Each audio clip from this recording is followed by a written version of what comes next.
The Jaguar E-Pace is the British car maker's second SUV, joining the hugely successful F-Pace.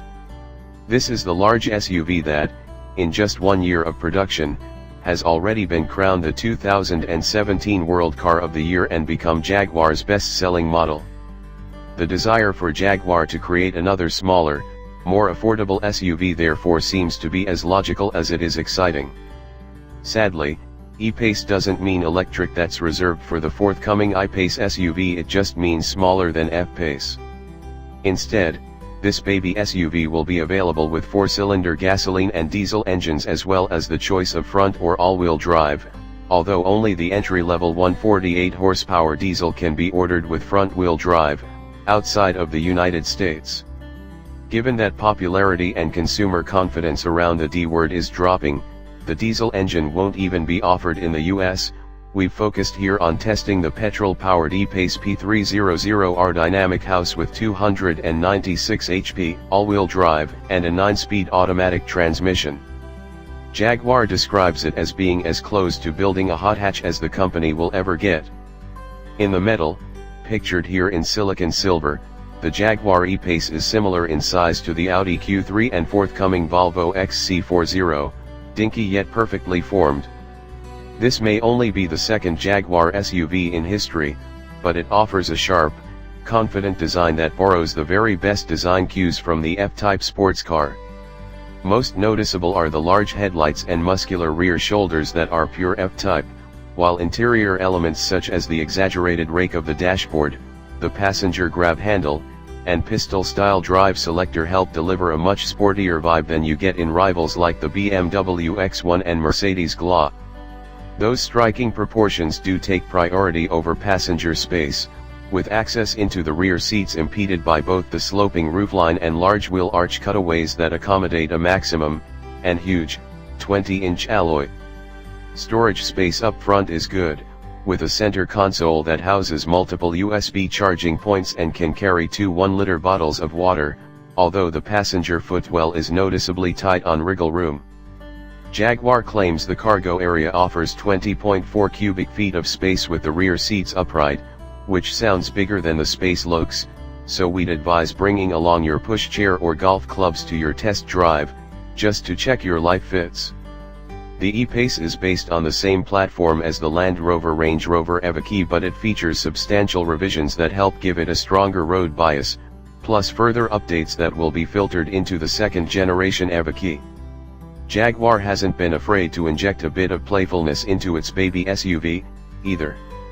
Not only can you specify an optional wristband called the Activity Key to open your car, visible in the lower windscreen and illuminated in the puddle lights is a scene that could have been grafted straight from the Jungle Book, a Jaguar in stealth mode, being followed by its younger cub.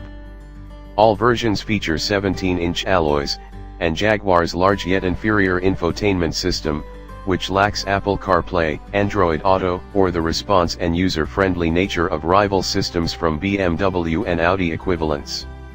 The fundamentals are as predictable as they are appealing. The driving position is low-set and sporty in feel, visibility is good, while the steering is accurate and modestly weighted.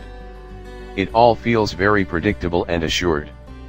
This being a Jaguar, the E-Pace doesn't have to jump through as many off-roading hoops as the Range Rover Evoque, either, so the front end feels noticeably pointier and the Pirelli P0 tires grippy in damp conditions. So far, so Jaguar. The 2.0-liter gasoline engine is less convincing.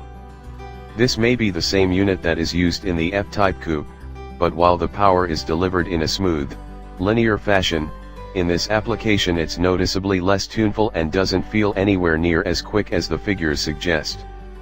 Confusingly, there are 2 all-wheel drive systems available on different versions of the E-Pace.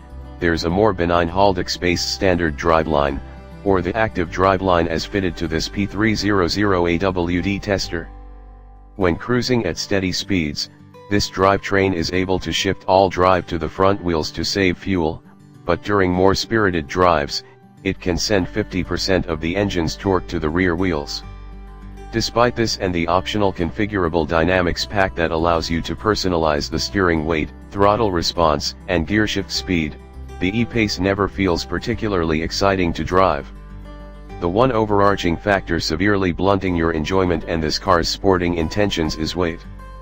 Despite such compact dimensions, the E-Pace is unfathomably heavy. Jaguar usually extols the virtues of an aluminum chassis, and while that may be the case for the F-Pace, the E-Pace's core structure is made from super strong boron steel with only the hood, tailgate, roof, and wings formed from aluminum.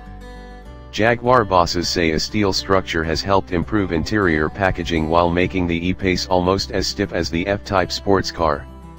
While that may be true, it also makes this baby SUV weigh nearly 2 tons. That's heavier than its bigger sibling, the F-Pace.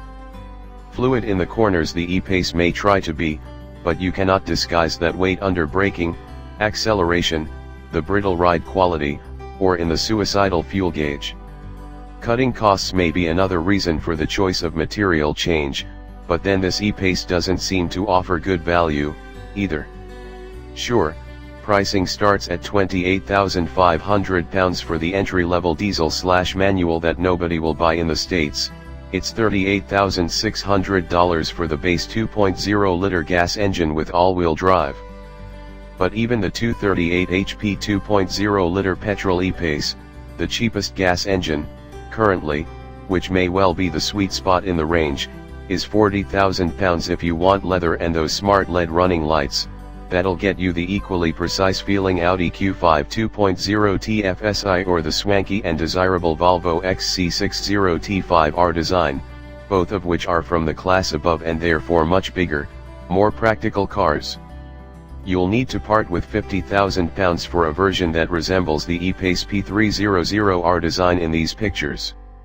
The loaded first edition model in the US, which doesn't get the 296 HP engine, starts at a lofty $53,550. Add items such as the panoramic roof, the adaptive dampers, even that wristband that thinks it's a key, and you could easily see your E-Pace priced nearer £60,000. Sorry, Jaguar, but even the bigger, faster, and dynamically more competent Porsche Macan S can limbo under the £50,000 barrier. For all its presence, prettiness, and on-paper potential, the Jaguar E-Pace pushes style over substance, squeezing affordability, practicality, and mechanical refinement into the corner more than it should for this class of vehicle. While it may be a cool-looking, left-field choice, there are rivals that offer more space, performance, and better infotainment for similar money. Making a baby Jaguar SUV is a no-brainer.